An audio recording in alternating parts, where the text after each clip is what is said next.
selamat siang pemirsa, apa kabar Anda hari ini? Semoga Anda dalam keadaan baik. Senang sekali ya, seperti biasa di siang hari ini kami sudah menyiapkan sejumlah informasi menarik untuk Anda di rumah di Apa Kabar Indonesia Siang bersama saya Putri Windasari dan Celia Alexandra. Celia, kita punya informasi pertama apa hari ini? Oke Putri, kita langsung saja ke informasi pertama pemirsa. Ini sekelompok orang tak dikenal bersenjatakan celurit ini dan senjata tajam lainnya ini merusak pagar pembatasan seng sebuah PT dengan perumahan warga Tempurejo, Tanggul Gang 2, Kelurahan Duku Suterejo, Kecamatan Mulyorejo, Surabaya.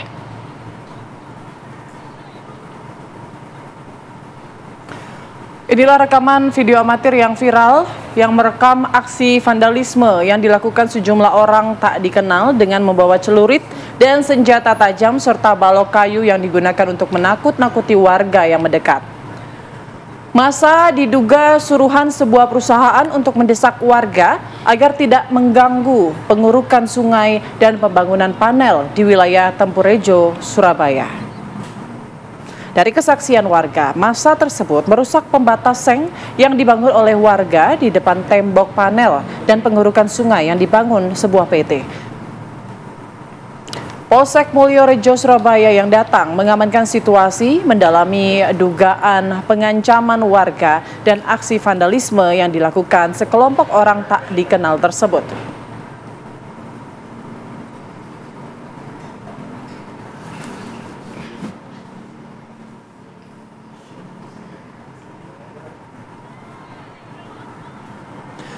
Gentar alias Amaik, 24 tahun, warga Pematang Lingkung, Kabupaten Kerinci, Jambi, diringkus tim Macan Kincai Satreskrim Polres Kerinci lantaran tega memperkosa anak masih di bawah umur hingga hamil 4 bulan. Pelaku diringkus oleh tim Macan Kincai Satreskrim Polres Kerinci di rumahnya.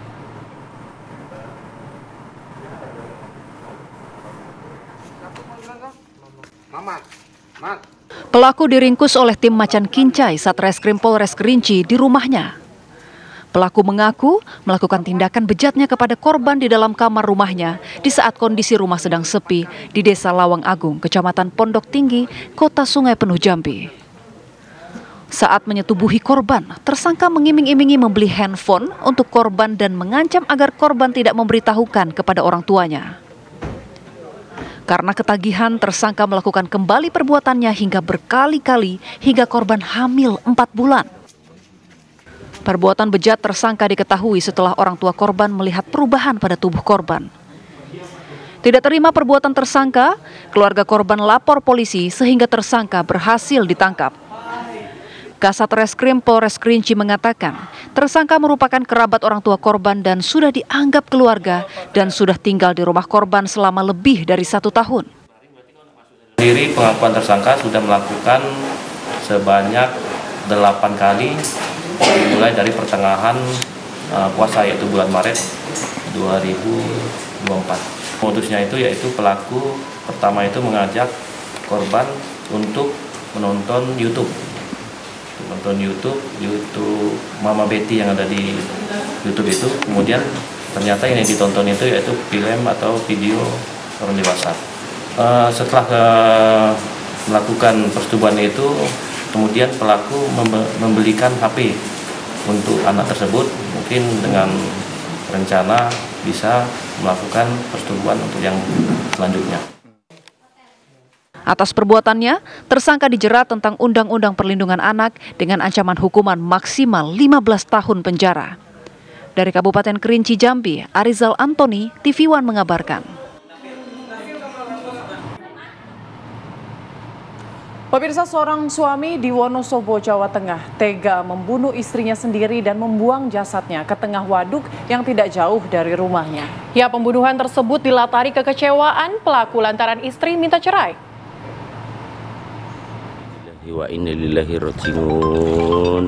Warga Dusun Bersole, Desa Sumberrejo, Kecamatan Wadas Lintang, Kabupaten Wonosobo, Jawa Tengah, digegerkan dengan penemuan mayat perempuan yang terapung di waduk Wadas Lintang.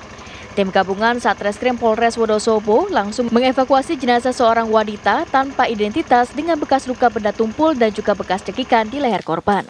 Berbekal barang bukti anting yang dipakai korban, polisi pun akhirnya mengungkap identitas korban yang bernama Aryati, 33 tahun, warga desa Sumbersari, Kecamatan Wadas Lintang. Polisi langsung mendatangi rumah korban serta menangkap pelaku yang tak lain suami korban, Mudiman, 40 tahun. Saat ditangkap, pelaku tidak berkutik dan mengakui perbuatannya telah menghabisi nyawa korban. Kasus pembunuhan tersebut terjadi lantaran pelaku tidak terima saat istrinya meminta cerai. Pelaku lantas menganiaya korban hingga tak sadarkan diri. Mengetahui korban tidak berdaya, pelaku pun panik dan juga membuang korban ke tengah waduk dengan menggunakan perahu. Cewek. Ketemu ribu apa tadi? Dialog atau ngobrol dengan suaminya, menyatakan niatan dirinya meminta cerai.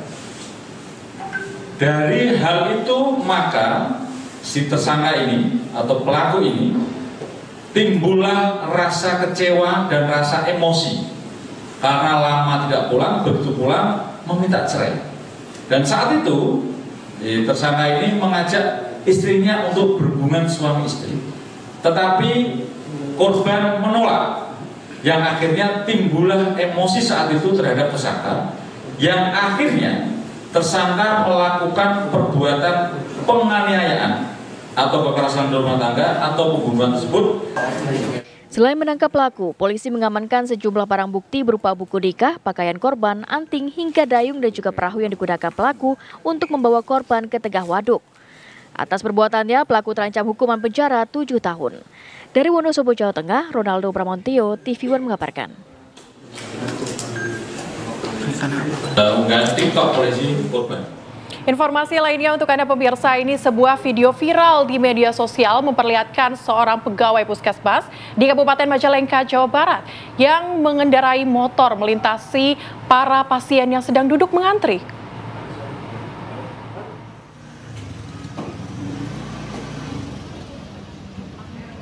Inilah video yang viral di media sosial yang memperlihatkan karyawan Puskesmas Jatiwangi hendak memarkirkan kendaraannya di belakang kantor Puskesmas dengan melintasi para pasien yang sedang duduk mengantri. Tidak tanggung-tanggung, karyawan itu menaiki kendaraannya meski sempit dan harus lewat di depan pasien yang sedang duduk menunggu giliran antrian. Akses jalan menuju lokasi parkir di belakang puskesmas itu memang terpaksa harus melintasi lorong yang digunakan para pasien untuk duduk mengantri. Selain itu, akses jalan tersebut adalah satu-satunya yang bisa digunakan untuk kendaraan karyawan yang hendak parkir memanfaatkan lahan kosong di belakang puskesmas meski lorong tersebut sempit. Itu kan karena memang pagi kan pasti penuh kan koordin tuh, jadi ada sebagian karyawan yang memang diarahkan untuk parkir di belakang gitu. Karena kan kalau motor ya memang tidak bisa di pinggir jalan kan. Pas datang lagi di depannya sudah keburu penuh, jadi akhirnya terpaksa lewat ke aksesnya pasien gitu. Ya, memang lewat situ sih nggak ada lagi jalannya. Sementara luas lahan parkir Puskesmas Jatiwangi tidak bisa menampung kendaraan pasien setiap harinya karena adanya pembangunan baru di area lahan parkir. Tenaga kesehatan pun meminta maaf kepada warga yang merasa tidak nyaman akibat adanya kejadian tersebut. Dari Majalengka, Jawa Barat, Ervan Septiawan, TV One mengabarkan.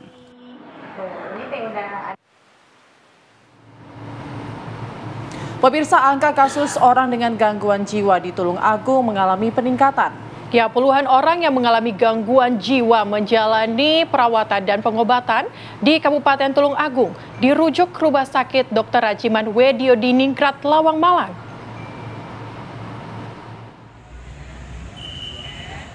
Puluhan orang dengan gangguan jiwa atau ODGJ berkumpul di kantor Dinas Kesehatan Tulung Agung. Mereka dirujuk ke RSC Dr. Rajiman Wedio di Ningrat, Lawang, Malang, akan mendapatkan perawatan dan pengobatan di rumah sakit. Nantinya mereka diperbolehkan pulang jika perawatan dianggap cukup dan dilakukan rawat jalan. Total angka kasus ODGJ di Tulung Agung sendiri sebanyak 2.327 orang. Sebanyak 40 pasien ODGJ dirujuk ke rumah sakit jiwa.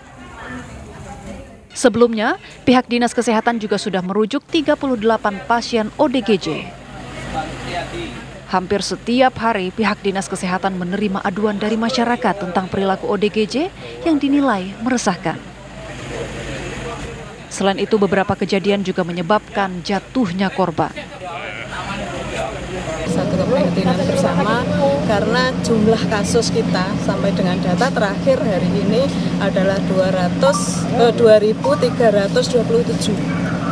Setiap hari, setiap saat jumlah penderita dengan gangguan jiwa ini selalu meningkat. Pihak RSJ Dr. Rajiman Wedyo di Ningrat, Lawang sebelumnya sudah melakukan asesmen terhadap para ODGJ tersebut. Beberapa ODGJ masuk kategori berat kelas 1. Mereka akan langsung mendapat perawatan di IGD setelah sampai di RSJ Lawang. Tim dokter juga sudah disiapkan untuk merawat para ODGJ ini. Dari 40 pasien yang saya periksa tadi, ada beberapa yang memang kriterianya masuk ke kategori 1 yang memang kondisinya, walaupun memang semuanya kondisinya jiwa berat, cuma kita harus melakukan screening atau triase apakah pasien itu memang kategorinya gelisah sekali atau kategori 1. Sehingga nanti waktu dikirim ke rumah sakit jiwa akan kita lakukan penanganan langsung di IGD. Sedangkan yang lainnya yang kategorinya 2 atau 3 yang memang gangguan jiwa berat tapi kondisinya tidak terlalu gelisah atau mengkhawatirkan, kita kerjakan di poli jiwa bersamaan dengan dokter psikiaternya. Kasus perawatan ODGJ terjadi di sejumlah daerah dan ini merupakan salah satu langkah antisipasi untuk mengurangi sejumlah kejadian kekerasan yang melibatkan ODGJ. Dari Tulung Agung, Jawa Timur, Aris Sutikno, TV One mengabarkan.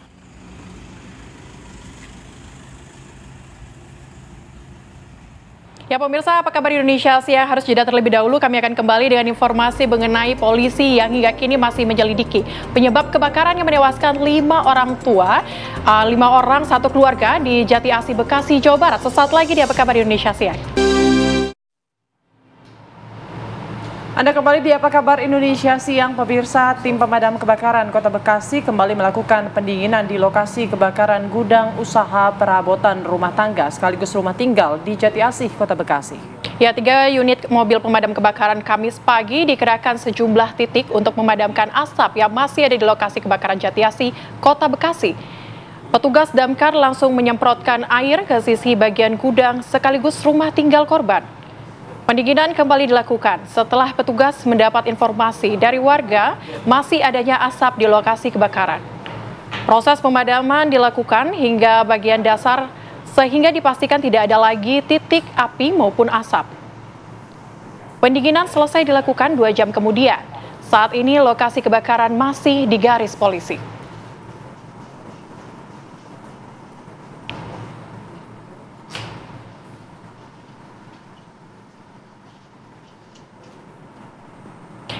Ya, polisi masih menyelidiki penyebab kebakaran yang membakar sebuah rumah sekaligus distributor perabotan rumah tangga di Jati Asih, Kota Bekasi, Selasa kemarin. Akibat kebakaran tersebut, 5 orang satu keluarga tewas terbakar.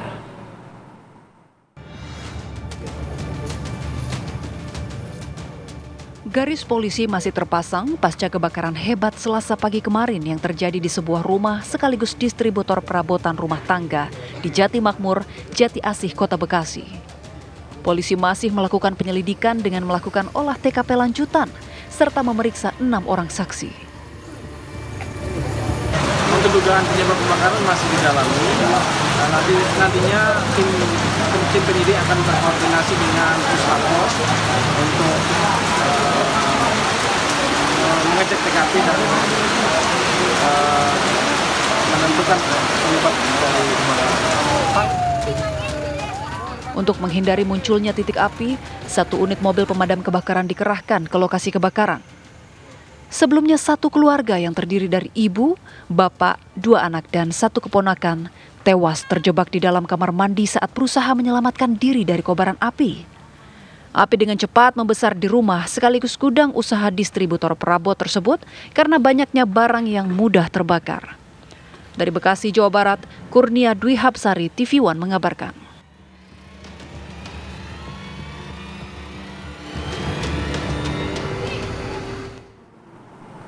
Pemirsa, hari ini Polres Metro Bekasi Kota bersama tim Puslapor melakukan olah TKP lanjutan di lokasi kebakaran. Ada rekan kami, Felicia Amelinda, yang akan memberikan informasi terkini di lokasi kebakaran. Silahkan, Felicia.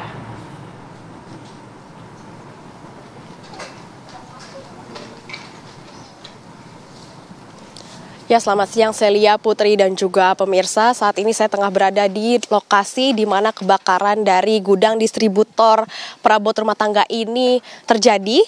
Tepatnya di Jalan Tugu, Jati Asih, Kota Bekasi. Dan untuk kebakaran sendiri, pemirsa, memang terjadi kemarin, Rabu 3 Juli 2024, sekitar pukul 7.00 pagi waktu Indonesia Barat. Dan pemirsa, tadi sekitar pukul 11 hingga pukul 12 siang waktu Indonesia Barat, sekitar 1 jam, ini telah dilakukan olah TKP lanjutan yang dilakukan oleh pihak kepolisian dan juga Pusat Laboratorium Forensik. Dan tadi juga pihak kepolisian telah mengamankan beberapa barang bukti yang ditemukan di TKP untuk nantinya dianalisis lebih lanjut kira-kira apa yang menjadi penyebab dari kebakaran yang terjadi di gudang ini. Dan pemirsa, sekarang kondisinya memang di gudang ini sudah dipasangkan garis polisi, dan dari kebakaran yang terjadi ini memang memakan 5 korban, yakni pemilik dari gudang distributor perabot rumah tangga ini sendiri, kemudian juga istrinya, dan juga 2 anaknya yang berusia 18 tahun dan juga 6 tahun, serta keponakan dari pemilik gudang distributor ini yang berusia 16 tahun. Dan pemirsa, untuk meninggalnya sendiri, ini menurut informasi yang kami dapatkan, para kelima korban ini ditemukan di dalam kamar mandi dalam kondisi berpelukan karena telah menghirup banyaknya asap api yang berkobar. Dan pemirsa, untuk kebakaran sendiri ini juga diduga karena adanya korsleting listrik. Namun kami masih terus menunggu statement atau pernyataan dari pihak kepolisian mengenai apa yang menjadi penyebab dari kebakaran yang terjadi. Dan pemirsa, saat ini sudah bergabung bersama kami, yakni salah satu karyawan yang juga menjadi saksi kebakaran yang terjadi kemarin. Ini ada Mas Asep. Selamat siang, Mas Asep. Ya, selamat siang, Mbak. Ya, Mas Asep, pada saat kejadian kebakaran kemarin, ini bagaimana kronologinya nih, Mas Asep, pada saat pagi-pagi tersebut? Kronologinya, saya baru bangun tidur, api sudah membesar. Saya mencoba untuk memadamkan api. Terus saya ketemu ngelihat bos saya itu sedang mencoba juga memadamkan api pakai apar. Terus saya ke belakang kehabisan air gitu. Langsung saya ke belakang lagi. Oke, jadi memang kondisinya apakah satu gedung atau bagaimana nih Mas Asep pada saat itu? Pada saat pertama saya kali melihat itu posisinya masih di samping kantor itu, menutup akses jalan keluarnya bos saya untuk keluar dari rumah. Itu cuma ada di satu titik, belum membesar. Seperti itu. Untuk bagaimana kejadian dari bagaimana kan ini ditemukan bahwa kelimanya ini berada di dalam satu ruangan yang sama ya Mas ya, di dalam kamar mandi. Itu bagaimana awalnya tuh Mas? Itu saya mendengar semua itu dari damkar. Kita dikasih tahu sama damkar bahwasanya korban sudah kelihatan dan mau dievakuasi oleh pihak damkar. Berarti yang dilakukan oleh warga sekitar ini memadamkan api dan juga mencoba untuk menerobos tembok dan juga pagar yang ada di gudang ini ya Mas? Ya, warga sempat waktu itu belum ramai. Kita karyawan di dalam sibuk sendiri, semuanya masing-masing sibuk. Tuh. Jadi kita mau coba membobol tembok juga nggak bisa karena kita ketutup armada juga.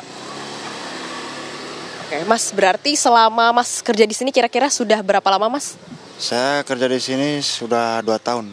Oke. Selama 2 tahun Mas kerja di sini, apakah memang sebelumnya pernah ada korsleting sebelumnya? Karena memang diduga ini kan karena ada korsleting ya, Mas ya, dugaan sementara. Apakah selama 2 tahun Mas kerja di sini sempat ada korsleting atau kejadian serupa, Mas? Untuk selama saya di sini 2 tahun itu belum pernah ada, baru kali ini. Baru sekarang ini saya ngalamin selama 2 tahun ini. Baik. Terima kasih banyak Mas Asep atas waktunya. Ya pemirsa, itu dia tadi sedikit perbincangan dengan Asep yang juga merupakan karyawan sekaligus warga sekitar yang tinggal bersama dengan pemilik dari gudang distributor alat-alat rumah tangga ini, pemirsa. Dan saat ini untuk kondisi kelima korban tersebut memang sudah disemayamkan di kota Cirebon, Jawa Barat setelah sebelumnya dibawa ke RSUD Kota Bekasi, dan memang rencananya kemarin ini akan dibawa ke Rumah Sakit Polri untuk diotopsi, namun dari pihak keluarga menolak untuk dilakukannya otopsi dan langsung dibawa ke kota Cirebon, Jawa Barat untuk dikuburkan di sana. Demikian Celia dan juga Putri, saya kembalikan lagi kepada Anda di studio. Ya, Felicia Melinda mengabarkan langsung dari Jatiasi, Bekasi. Terima kasih. Pemirsa, seorang guru pensiunan TK di Kabupaten Muaro Jambi harus mengembalikan uang gaji ke negara senilai 75 juta rupiah. Informasinya akan kami hadirkan sesaat lagi.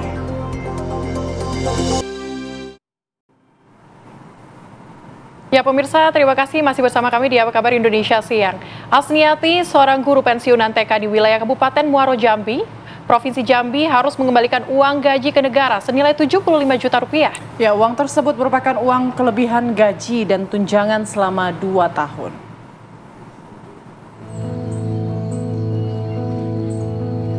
Inilah Asniati, seorang pensiunan guru taman kanak-kanak di Desa Sungai Bertam, Kecamatan Jambi, luar kota, Kabupaten Muaro Jambi, Jambi. Pasca dirinya pensiun pada bulan Juni 2024 lalu, perempuan berusia 60 tahun ini justru tidak menikmati masa pensiun dengan tenang. Pasalnya, Asniati mendapatkan kabar jika dirinya harus mengembalikan uang negara sebesar 75 juta rupiah. Uang yang harus dikembalikan tersebut merupakan uang kelebihan gaji serta tunjangan selama 2 tahun. Sebagai seorang guru, Asniati seharusnya pensiun usia 58 tahun di tahun 2022 lalu. Namun dirinya tak pernah menerima surat pemberitahuan pensiun dari pihak terkait dan dirinya tetap menerima gaji sampai usianya 60 tahun. Asniati mengaku dirinya menerima uang tersebut, namun selama 2 tahun ia tetap mengajar seperti biasa. Sejatinya pada bulan Juni 2023 lalu, Asniati sudah memasuki masa pensiun. Namun pada bulan April tahun 2024, Asniati malah mendapatkan surat panggilan ke kantor Badan Kepegawaian Daerah Kabupaten Muaro Jambi untuk mengembalikan gaji selama 2 tahun. Asniati bahkan sempat membawa surat keputusan pensiun kepada pihak Taspen terkait usia pensiun. Hasilnya, pihak Taspen menyatakan Asniati pensiun di usia 60 tahun. Asniati juga mengaku dirinya tak sanggup membayar uang negara senilai 75 juta rupiah kepada pemerintah Kabupaten Muaro Jambi dan ia berharap ada solusi dari pemerintah. Dari Jambi, Bayu Alfarizi, TV One mengabarkan.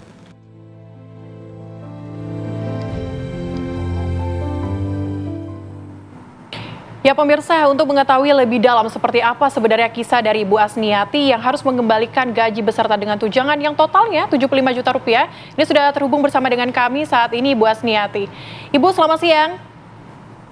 Selamat siang. Bu Asniati, bisa diceritakan bagaimana kemudian ceritanya sampai disuruh untuk mengembalikan 75 juta tersebut, Bu? Ya, mungkin sudah mendengar masalah Ibu, bagaimana kejadiannya. Ya, mungkin Ibu selama ini pengusahaan kan, kelebihan 2 tahun. Namun, setelah Ibu ditanya untuk mengembalikan uang itu, ya Ibu nggak sanggup. Jadi Ibu minta masukan dan minta penyelesaian dari dinas dan dari yang terkait selama ini. Ya, alhamdulillah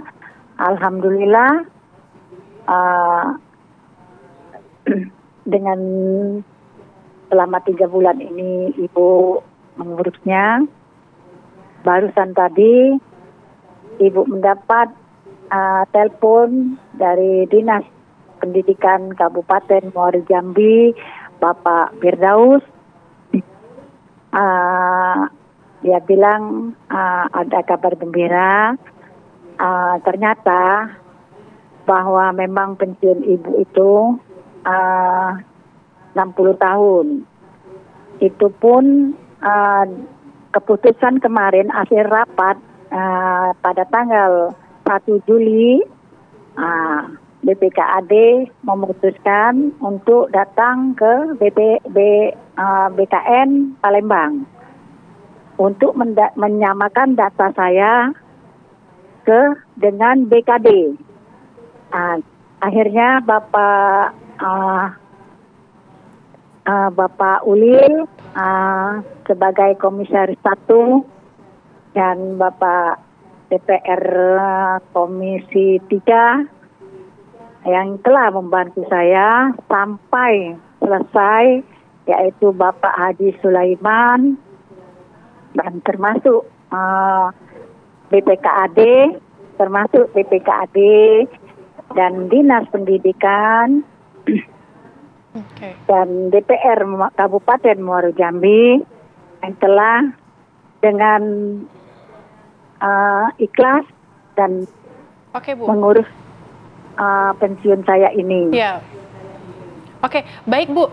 Bu Asniati, ini kami ingin tahu, sepertinya ada perbedaan ya Bu ya dari data keuangan dan juga data pegawai mengenai pensiunan Ibu. Kok bisa beda Bu? Pernah nanya nggak Bu? Nah, ya memang tadinya memang ada perbedaan di BKD dengan di Aspen dan dengan BKAD. Nah, setelah itu saya berusaha untuk menuntaskan masalah ini karena saya yakin sesuai dengan angkatan saya tahun 2008 yaitu Bapak SBY. Di situ di ASN memang saya ada data guru fungsional dan jabatan saya sebagai guru TK. Nah, di situ Ibu temuin lagi di Taspen dan di BPKN Ibu pensiun itu memang 2024. Nah, cuma di BKD mungkin data Ibu berbeda. Setelah Ibu dinyatakan pensiun umur 58, bukan 60.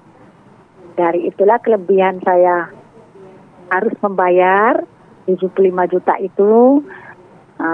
Namun Ibu merasa keberatan dan memang Ibu tidak sanggup. Dari mana uang itu?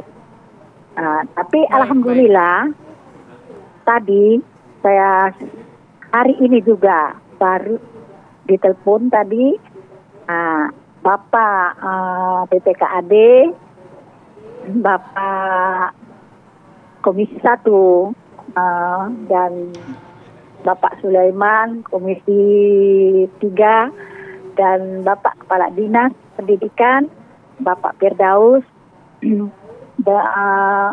datang ke BKN Palembang. Nah, jadi saya mendapatkan bahwa memang betul data saya itu pensiun di umur 60 tahun. Oke. Ya, insya Baik. Allah. Artinya permasalahannya udah selesai ya Bu Asniati ya. Ibu tidak harus mengembalikan 75 juta ya Bu harus ya. kembalikan uang 75 juta itu mungkin ya Ibu tidak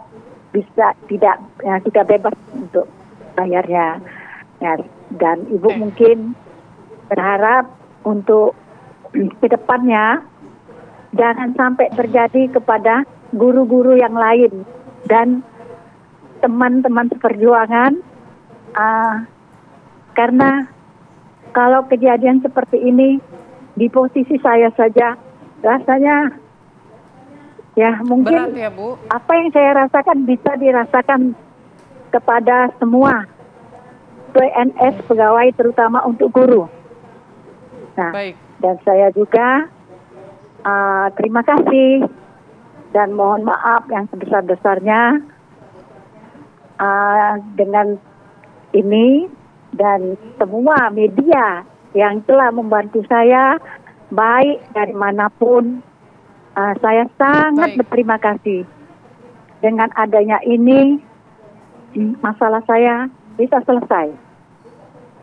Alhamdulillah. Baik. Saya Alhamdulillah, bersyukur Ibu Asniati. karena kebenaran dan kejujuran itu yang harus kita jaga.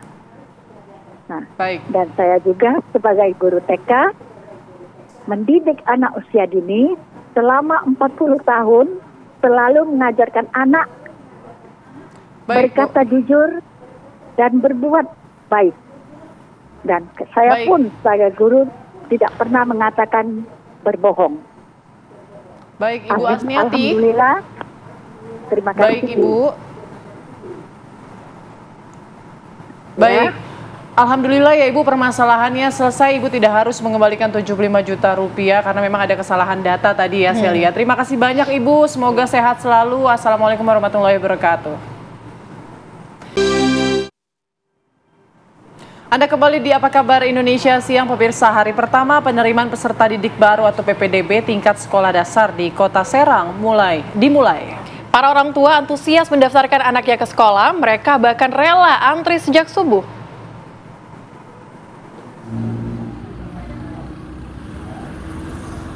Beginilah suasana hari pertama penerimaan peserta didik baru atau PPDB tingkat sekolah dasar di Kota Serang di SDN Serang 02 di alun-alun Kota Serang, Banten.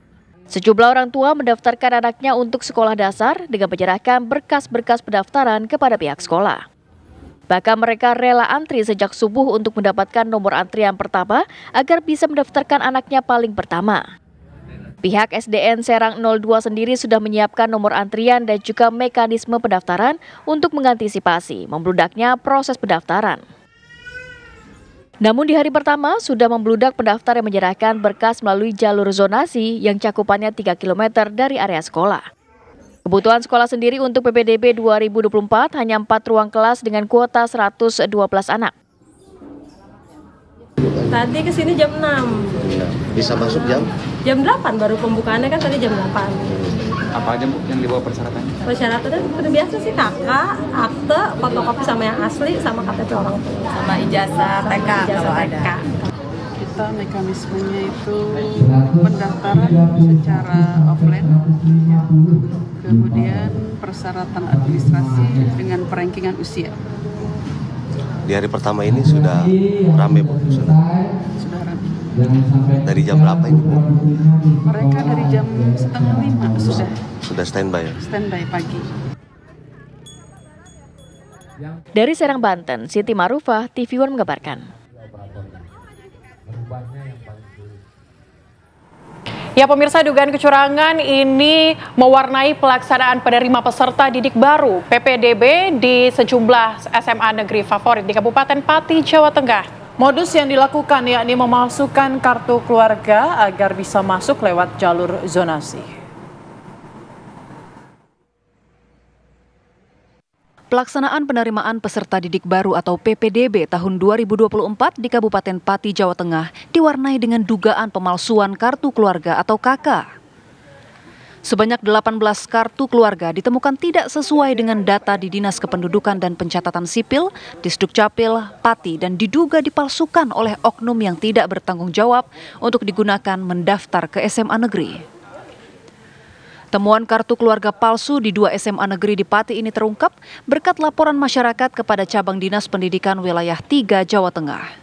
Setelah dilakukan pengecekan dan verifikasi ke Dinas Kependudukan dan Pencatatan Sipil, Disdukcapil, ditemukan 5 kartu keluarga palsu di SMA Negeri 1 Pati dan 13 kartu keluarga lainnya di SMA Negeri 1 Juwana. Seperti itu yang zona ya pemalsuan. Paling banyak pemalsuan kakak. Yang diketahui sejauh ini Bu, ada berapa kakak yang diindikasi dipalsukan? Banyak sekali sih, cuman kemarin tuh saya kan saking banyaknya itu kami ketika di posko pengaduan Cabdin itu kita sampling acak gitu ada 5 titik koordinasi yang sama, 726, 4 verifikasi di SMA 1, 1 verifikasi di SMK 4.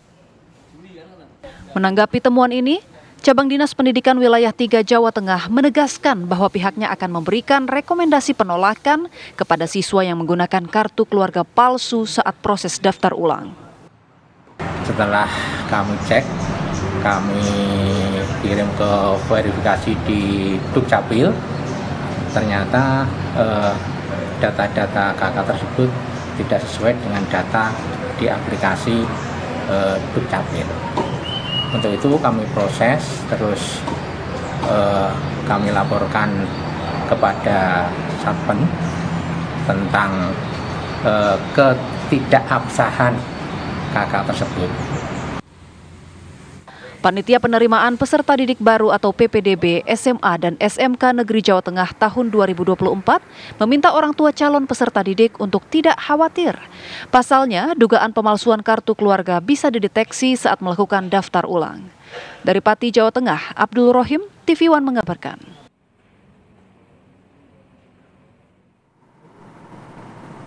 Pemirsa, PPDB di Kulon Progo diwarnai sekolah yang berebut siswa baru. Ya, meski berbagai upaya promosi telah dilakukan, namun SD Negeri 1 Balong hanya mendapatkan 1 siswa di tahun ajaran kali ini.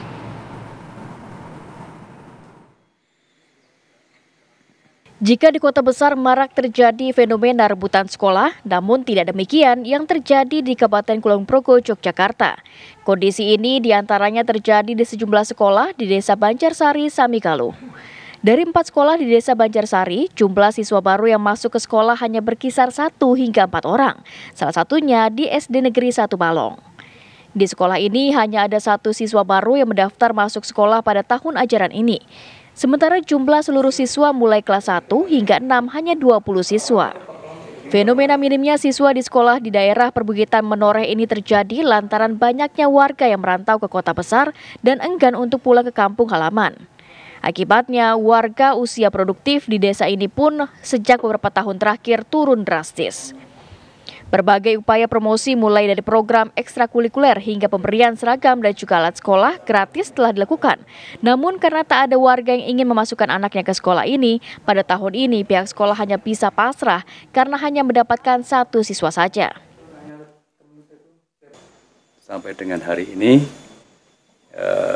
siswa yang kami dapatkan baru 1. Hal itu disebabkan oleh kondisi lingkungan sekolah yang memang tidak ada siswa baru. Jarak sekolah terdekat dari SD Negeri 1 Balong ini sekitar 1 km dan kondisinya pun tak jauh berbeda. SD Negeri 2 Balong hanya mendapatkan 4 siswa baru, sementara SD Negeri Banjarsari mendapatkan 3 siswa dan Purwoharjo pada PDB tahun ini hanya 4 siswa. Dari Kulon Progo, Yogyakarta, Ari Wibowo, TV One mengabarkan. Ya pemirsa, untuk mengetahui bagaimana kondisi penerimaan siswa baru di daerah Kulon Progo, Yogyakarta, saat ini sudah bersama dengan kami Kepala Sekolah SD Negeri Balong, Bapak Arif Gunawan. Selamat siang Pak Arif. Selamat siang. Oke, Pak Arif, boleh diceritakan sebenarnya permasalahan apa sih yang selama ini dialami oleh sekolah sehingga cuma bisa mendapatkan 1 siswa saja Pak kali ini? Ya, sebenarnya permasalahan yang ada di sekolah kami ini banyak sekali. Namun untuk penerimaan siswa baru yang jelas ini keadaan lingkungan di sekitar kita. Karena di sekitar sekolah kami itu jarang penduduknya. Dan warganya atau yang masih muda-muda itu banyak yang pergi dari rumah untuk merantau untuk mencari pekerjaan sehingga mereka tidak pulang kembali ke desanya. Oke, baik. Lalu bagaimana selama ini pihak sekolah mungkin mempromosi agar para siswa tertarik begitu untuk sekolah di SD ini? Ya, dari sekolah memang sudah banyak promosi yang dilakukan. Contohnya ada kegiatan ekstrakurikuler, ada drum band, ada kesenian, tari dan kerawitan. Dan juga kami memberikan istilahnya bantuan kepada anak seperti seragam, alat-alat tulis yang digunakan untuk anak. Oke. Pak, boleh dijelaskan Pak, ini kan terjadi sejak baru tahun ini saja kah, sejak adanya PPDB ini kah, atau memang dari beberapa tahun belakangan ini memang sudah sepi di sana Pak? masalah kekurangan siswa memang dari tahun ke tahun itu semakin menurun. Pada tahun kemarin kami mendapat 4 siswa. Namun sebelumnya itu kami mendapat 6 siswa. Sehingga pada tahun ini kenyataannya hanya mendapat 1 siswa saja. Itu pun kami dari Bapak Ibu Guru sudah berjuang mati-matian untuk mencari siswa di lingkungan kami, namun memang kenyataannya di sekolahan kami atau di lingkungan kami itu tidak ada murid yang masuk untuk di SD kami, karena memang penduduknya yang jarang. Baik, Pak Danang, lalu kalau misalnya siswanya cuma sedikit seperti ini, apalagi tahun ini cuma 1 begitu, bagaimana kegiatan belajar mengajarnya? Apakah kemudian nanti akan dialihkan ke sekolah lain atau tetap akan dididik di sekolah ini? Ya, kami tetap akan berjuang untuk mendidik anak kami walaupun hanya 1, karena sebenarnya kalau di sekolah kami ini peringkatnya juga bagus. Karena di sekolah kami banyak kegiatan-kegiatan yang dilakukan. Oke, Pak, upaya apa yang saat ini sudah dilakukan oleh pihak sekolah, mungkin ke pemerintah atau sebagainya untuk nantinya di tahun ajaran berikutnya, di tahun depan ini bisa mendapatkan siswa lebih banyak, Pak? Ya, upaya kami yang jelas di lingkungan kami dulu melalui pemerintah kedukuhan dan juga melalui kelurahan atau mungkin nanti juga melibatkan dari dinas pendidikan.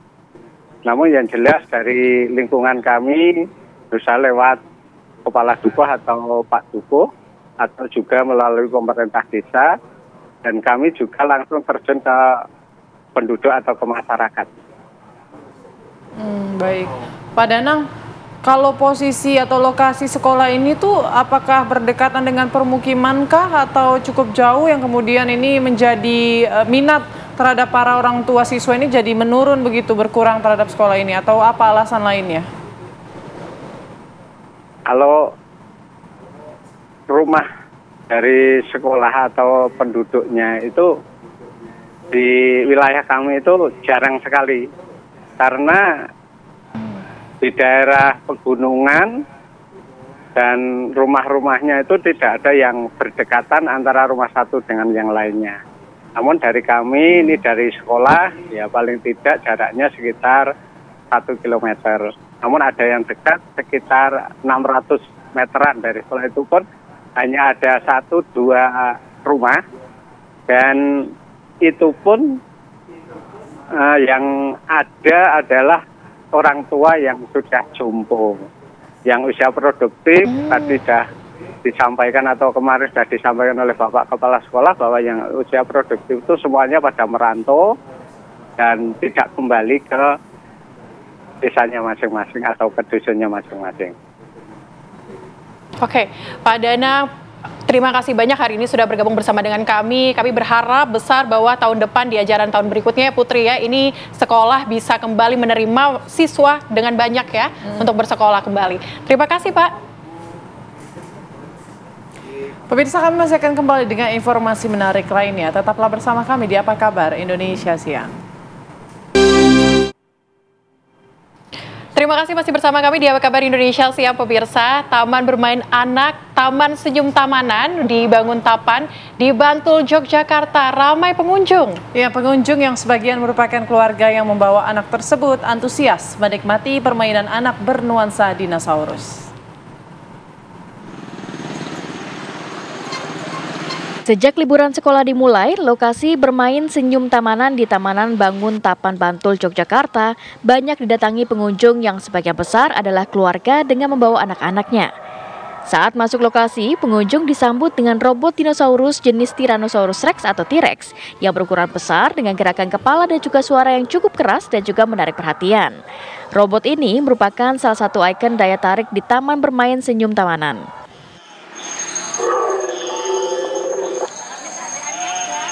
Di Di taman ini ada beberapa wahana dengan tarif yang sangat murah dan juga terjangkau, yakni antara Rp5.000 hingga Rp15.000 sekali bermain. Pengunjung bisa naik dokar dino, yaitu dokar yang ditarik oleh robot dinosaurus dengan tenaga listrik.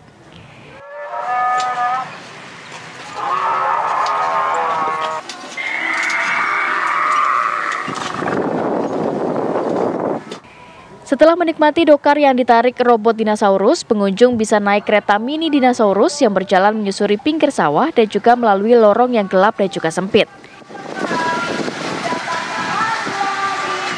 Pengunjung juga bisa naik robot dinosaurus ukuran kecil maupun besar di arena khusus untuk Dino Ride.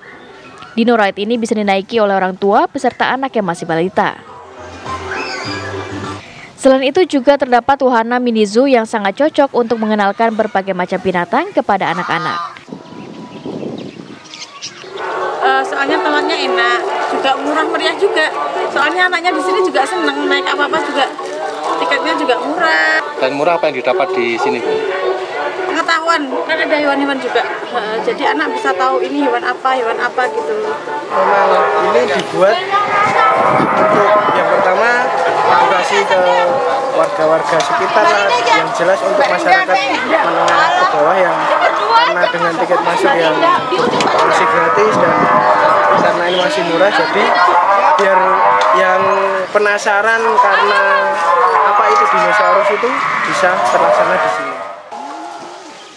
Nah, bagi Anda yang ingin mengisi liburan bersama anak-anak, Anda bisa mencoba wahana bernuansa dinosaurus di tempat ini. Dari Bantul, Yogyakarta, Santosa Suparman, TV One mengabarkan. Pemirsa, Pasar Beringharjo menjadi salah satu destinasi para wisatawan yang ingin membeli oleh-oleh khas Yogyakarta. Ya, para pengunjung berbelanja oleh-oleh mulai dari baju khas Jogja, kemudian juga ada batik dan pernak-pernik.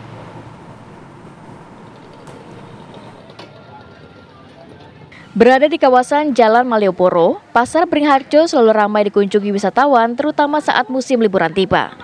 Pasar Beringharjo merupakan salah satu pasar tertua dan juga terbesar di kota Yogyakarta yang menjadi pusat wisata belanja oleh-oleh khas Yogyakarta. Di tempat ini, wisatawan banyak mencari kaos-kaos unik, batik maupun pernak-pernik lainnya untuk dibawa saat pulang ke kota asal. Sebagian lainnya berbelanja baju-baju anak hingga aksesoris unik. Salah satu faktor yang membuat wisatawan tertarik datang ke pasar yang terletak di pusat Jalan Malioboro ini lantaran bisa melakukan tawar-menawar harga barang yang akan dibeli. Wisatawan yang datang ke Pasar Beringharjo tak hanya dari sekitar Yogyakarta saja, namun berasal dari berbagai daerah di Indonesia, bahkan wisatawan dari mancanegara. Dari Yogyakarta, Nuryanto, TV One mengabarkan.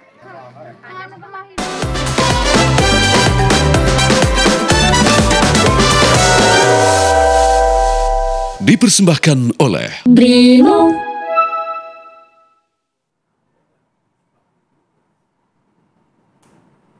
Wah, saatnya kita berlibur nih Putri ya. Ini menikmati liburan di ujung timur Pulau Jawa ini nggak ada habisnya Putri. Betul sekali.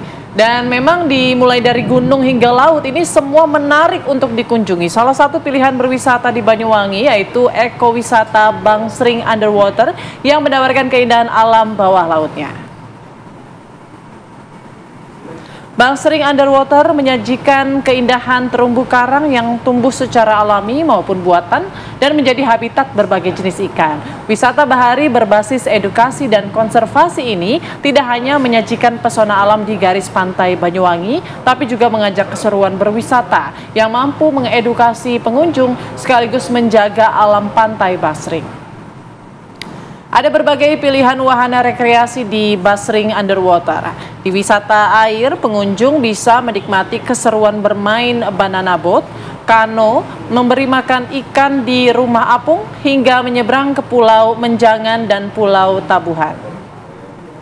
Sementara wisata bawah air, pemirsa, pengunjung bisa bersnorkeling maupun diving untuk melihat keindahan terumbu karang dan warna-warni ikan-ikan kecil yang hidup di sekitarnya. Untuk bisa menikmati wisata ini, pengunjung hanya perlu membayar sebesar Rp5.000. Sementara untuk menikmati berbagai wahana, harga tiketnya bervariasi mulai dari Rp5.000 hingga paket lengkap Rp2 juta. Di Di momen libur sekolah ini, pemirsa, pengunjung bisa memanfaatkan promo dari BRI maksud kami, baik menggunakan aplikasi BRIMO, debit, kredit maupun kris BRI. Pengunjung bisa mendapatkan diskon 10% hingga berlaku hingga 31 Juli 2024. Bangsering Underwater buka sejak pukul 7 pagi hingga setengah 5 sore. Pengunjung juga bisa menginap di homestay yang dikelola Bangsering Underwater untuk bisa menikmati seluruh wahana bahkan sejak matahari terbit.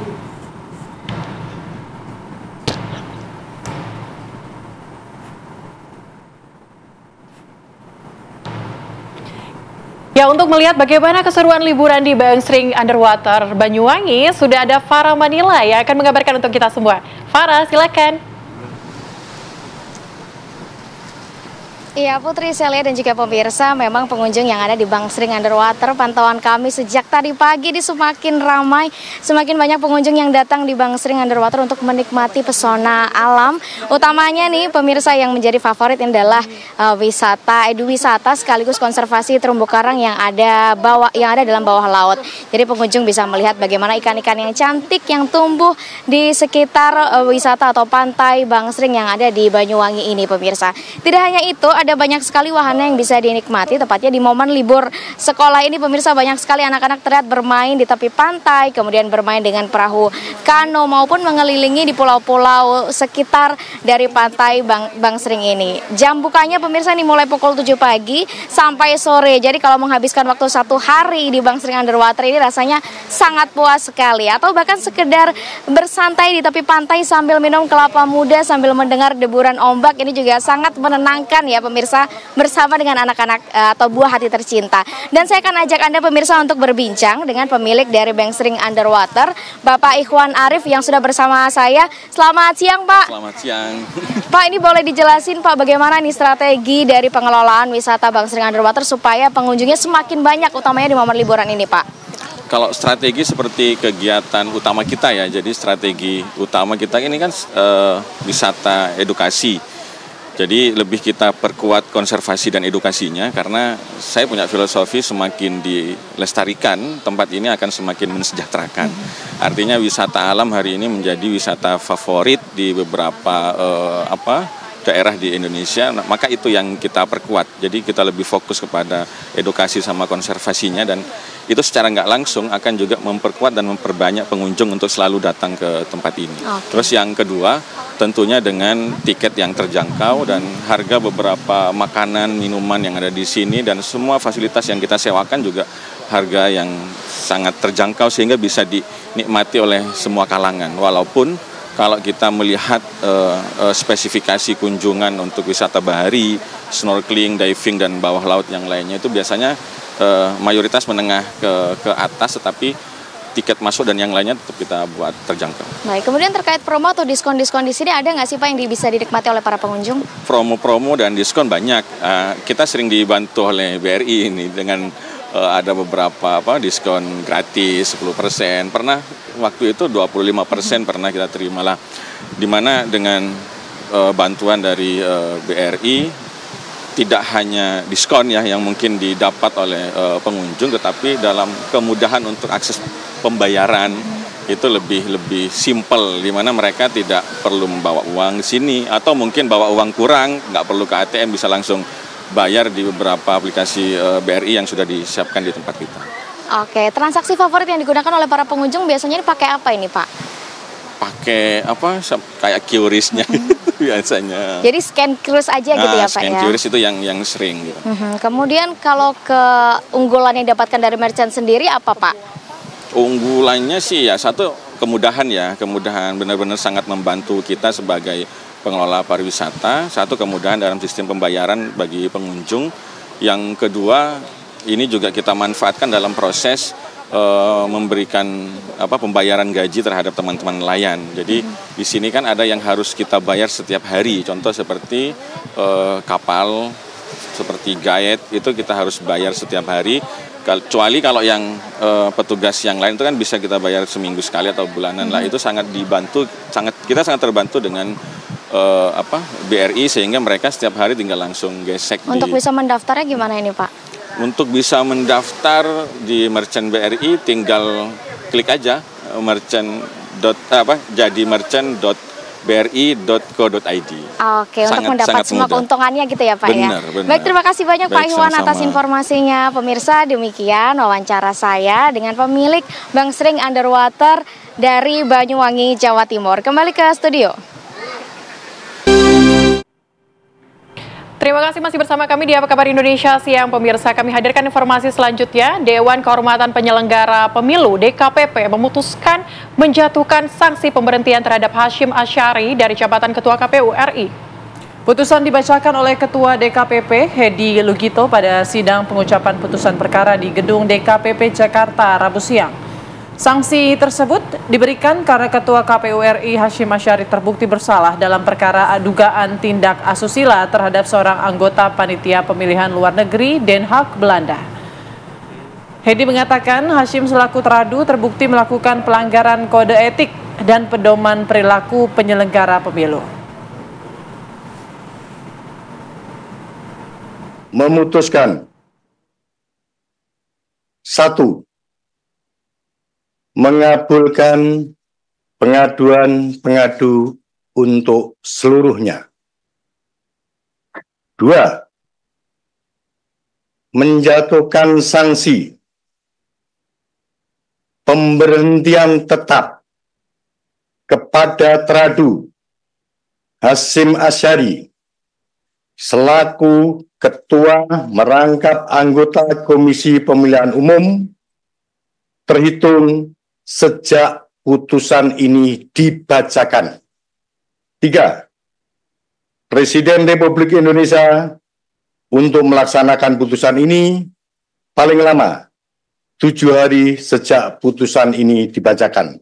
Dan 4.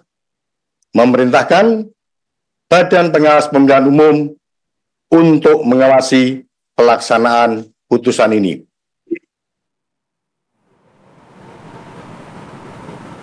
Ya, Hashim Asyari berterima kasih kepada DKPP karena telah memberhentikannya. Hashim mengucap syukur karena telah membebaskannya dari tugas berat sebagai komisioner KPU yang menyelenggarakan pemilu. Sebagaimana yang sama-sama teman-teman jurnalis ketahui bahwa DKPP telah membacakan putusan perkara di mana saya jadi teradu. Dan sebagaimana diketahui, substansi dari putusan tersebut teman-teman sudah mengikuti semua. Pada kesempatan ini saya ingin menyampaikan, saya mengucapkan Alhamdulillah, dan saya mengucapkan terima kasih kepada DKPP yang telah membebaskan saya dari tugas-tugas berat sebagai anggota KPU yang menyelenggarakan pemilu. Pada teman-teman jurnalis yang selama ini berinteraksi, berhubungan dengan saya, sekiranya ada kata-kata atau tindakan saya yang kurang berkenan, saya mohon maaf. Saya kira itu yang dapat saya sampaikan pada kesempatan ini. Terima kasih. Assalamualaikum warahmatullahi wabarakatuh. Ya, pemirsa, C, wanita yang melaporkan Hashim Asyari ke Dewan Kehormatan Penyelenggaraan Pemilu DKPP menangis ketika Ketua DKPP membacakan putusan yang mengabulkan aduannya. Iya, C mengapresiasi DKPP karena telah bersikap adil. Untuk melaksanakan putusan ini paling lama.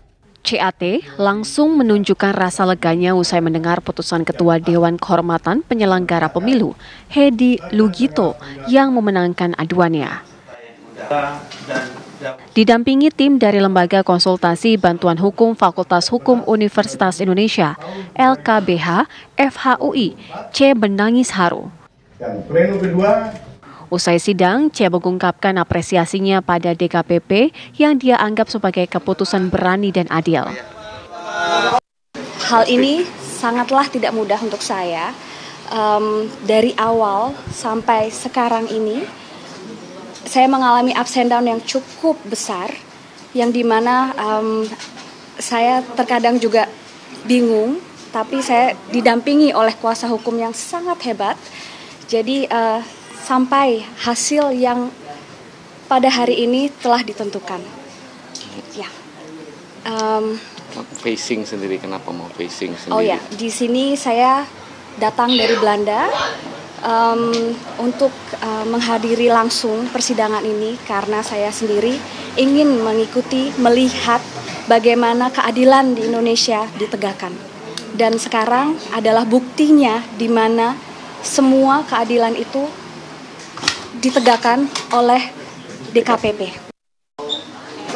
C mengatakan mengaku ingin menginspirasi korban tindakan asusila untuk berani memperjuangkan keadilan. Dari Jakarta, tim TV One mengabarkan. Ya pemirsa, apa kabar Indonesia Siang masih akan kembali dengan informasi lainnya. Tetaplah bersama kami.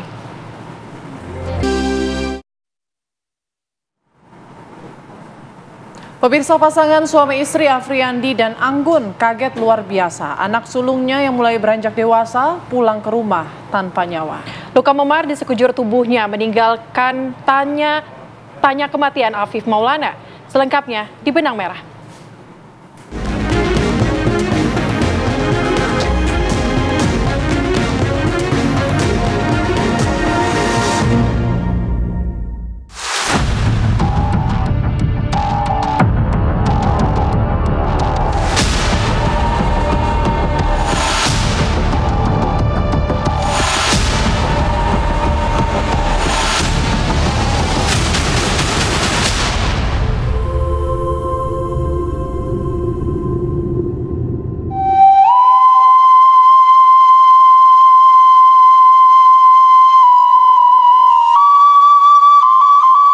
Kota Padang adalah kota terbesar di pantai barat Pulau Sumatera, kota yang diapit deretan bukit barisan dan hamparan samudera Indonesia.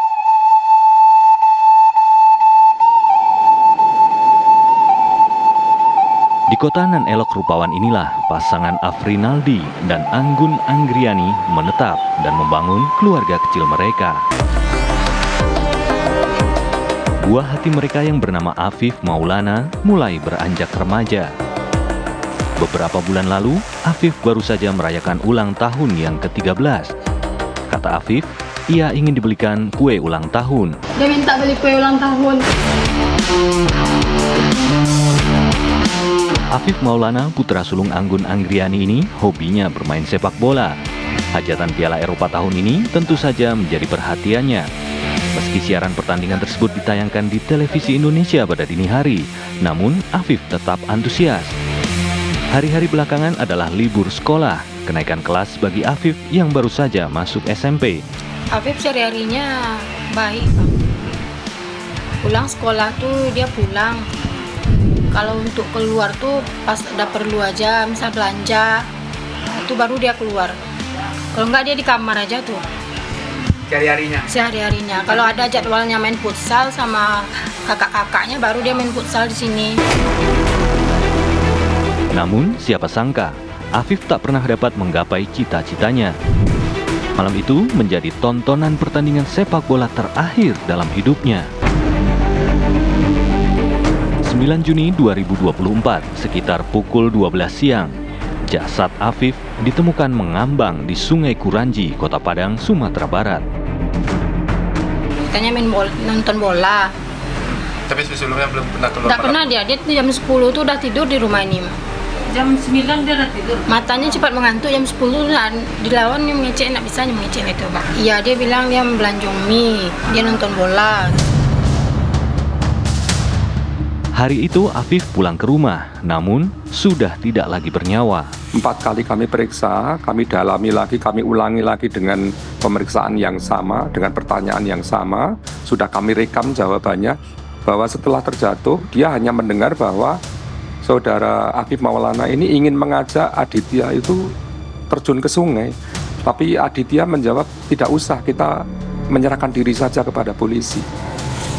Nah, sehingga dia menjatuhkan diri ke sungai itu, melompat ke sungai itu tidak diketahui juga oleh saudara Aditya yang memboncengkan, karena Aditya sibuk dengan mencari handphonenya yang hilang. Kata polisi, menurut kesaksian teman yang memboncengkan Afif dini hari itu, Afif mencoba kabur dari polisi yang hendak menangkapnya karena diduga akan melakukan tawuran. Polisi menduga Afif meninggal dunia usai melompat dari jembatan Kuranji karena panik saat polisi hendak menangkap belasan anak yang akan tawuran.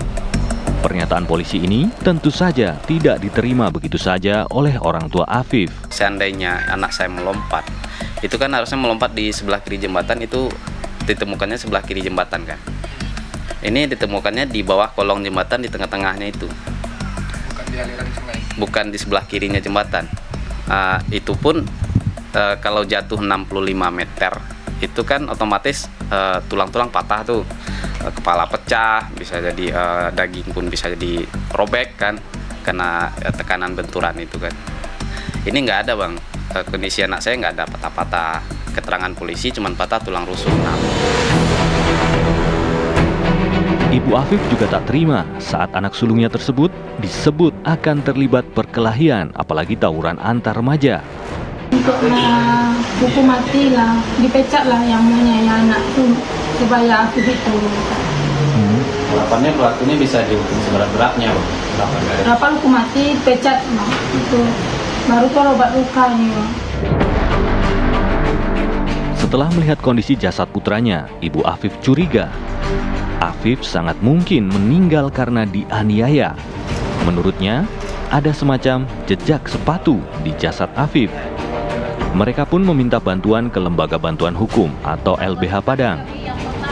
Setelah melakukan investigasi, LBH Padang menarik kesimpulan Afif diduga menjadi korban penganiayaan oknum polisi dan meninggal karena ulah oknum aparat. Hasil awal yang kami temukan, kami menduga keras korban AM ini menjadi korban penyiksaan dari kepolisian. Hal ini terlihat dari tanda-tanda kekerasan yang ada di tubuhnya dan dari cerita-cerita yang kami dapatkan. Selain itu, kronologi peristiwa kematian Afif yang disampaikan LBH Padang menyebutkan Afif berboncengan dengan temannya melintasi jembatan Batang Kuranji pada Minggu dini hari. Kemudian, mereka dihampiri polisi yang tengah melakukan patroli. Oknum polisi tersebut menendang motor yang ditunggangi Afif dan temannya hingga terpelanjing ke jalan. Setelah itu, teman Afif berinisial A diamankan polisi. Sedangkan Afif Maulana tidak diketahui keberadaannya, hingga pada akhirnya ditemukan tak bernyawa di Sungai Kuranji siang harinya. Kronologi peristiwa kematian Afif versi LBH Padang tersebut jelas berbeda dengan kronologi yang disampaikan polisi pada keluarga Afif. Selanjutnya, Kapolda Sumbar menyatakan akan mencari orang yang memviralkan berita kematian bocah bernama Afif Maulana karena dinilai merusak citra institusi.